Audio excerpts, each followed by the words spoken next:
ఏంటి అలా చూస్తున్నారు? చలి కొనుక్కుంటున్నానన్నా. మొన్నటి నుంచి వాన ఎరగేస్తుంది, చలి చంపేస్తుంది. నిన్న ఇస్కాన్ టెంపుల్కి వెళ్దాం అనుకున్నాను కదా, నిన్న కుదరలేదు. కానీ వాళ్ళు వెళ్ళిపోదాం అదని వచ్చింది.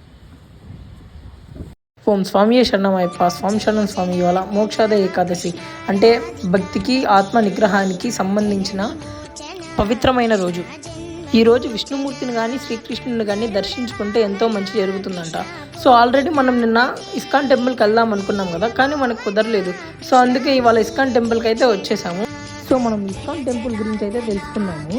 ముందుగా ఇస్కాన్ టెంపుల్ని ఎప్పుడు ఎక్కడ ఎవరు స్థాపించారో తెలుసు. ఇప్పుడు తెలుసుకుందాం రండి. ఇస్కాన్ టెంపుల్ని 1966లో భక్తి వేదాంత స్వామి ప్రభుపాద అనేవారు స్థాపించారు న్యూయార్క్ సిటీ. దీని యొక్క ముఖ్య ఉద్దేశం శ్రీకృష్ణుడి యొక్క గొప్పతనాన్ని అండ్ భక్తి యోగ్యతని అందరికీ చాటి చెప్పడం కోసం అయితే ఈయన స్టార్ట్ చేశారు. ఇది గౌడీయ వైష్ణవ సాంప్రదాయాన్ని అనుసరిస్తుంది.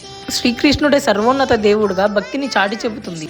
ఇస్కాన్ టెంపుల్ని ఫస్ట్ టైం మన ఇండియాలో 1982లో తిరుమల తిరుపతి దేవస్థానం సహాయ సహకారంతో స్థాపించబడింది. ఈ ఇస్కాన్ టెంపుల్ ప్రపంచంలోని వివిధ దేశాల్లో స్థాపించబడింది. అండ్ మన ఇండియాలో బెంగళూరులో ఉన్న ఇస్కాన్ టెంపుల్ అతిపెద్ద కృష్ణ హిందూ దేవాలయాలలో ఒకటి. అండ్ ఈ ఇస్కాన్ టెంపుల్ మన ఒంగోలులో కూడా ఉందని చాలా మందికి అయితే తెలియదు. అండ్ మీరు ఒకసారి వచ్చి అయితే దర్శించుకోండి, ఖచ్చితంగా స్పిరిచువల్ వైబ్స్ని అయితే ఫీల్ అవుతారు. అండ్ దీని యొక్క కంప్లీట్ అడ్రస్ వచ్చేసరికి మన గుంటూరు రోడ్ నుండి సత్యనారాయణపురం వెళ్ళే దారిలోనే ఉంటుంది. అందరూ జై కృష్ణ